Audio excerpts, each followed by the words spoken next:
నేను ఒక చిన్న ఎక్స్పెరిమెంట్ చేశాను. మా ఇంట్లో ఒక వ్యక్తికి చెప్పటం కోసం, ఆమె మాటలు ఎంత డేంజరస్ ఉంటాయి అని చెప్పడం కోసం ఒక చిన్న మొక్క, తులసి మొక్క పెట్టుకుంటారు కదా ఇంట్లో, అలాంటిది తీసుకుని వచ్చి మా ఇంట్లో బాల్కనీలో పెట్టాను. బాల్కనీలో పెట్టి ప్రతిరోజు దానికి నీళ్లు పోసే సమయంలో దాన్ని తిట్టమని చెప్పాను. జాగ్రత్తగా వినండి. దానికి నెగిటివ్ మాటలు, దాన్ని తిడుతూ తిడుతూ తిడుతూ నెగిటివ్గా మాట్లాడుతూ ఉండమని చెప్పాను. అలా చేశారు. ఎప్పుడు ఎలా మిగిలిన మొక్కలకు నీళ్ళు ఎలా పోస్తారో దానికి అలాగే పోశారు.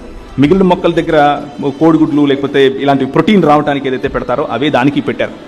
కానీ చూసిన ప్రతిసారి తిడుతూ, చీదరించుకుంటూ, దుర్భాషలాడుతూ, నెగిటివ్గా మాట్లాడుతూ ఆ చెట్టుకు చేశారు. 1 నెలన్నర తర్వాత అది చచ్చిపోయింది. నెలన్నర తర్వాత ఆ మొక్క చచ్చిపోయింది.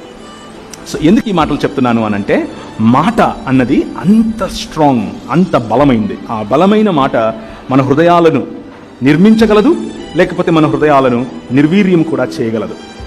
దేవుని మాట నిర్మించే మాట, దేవుని మాట కలుగజేసే మాట, దేవుని మాట కట్టే మాట, దేవుని మాట ఈ లోక మర్యాదను కూలుస్తుంది, ఈ లోకంలో మంచిని నిర్మిస్తుంది.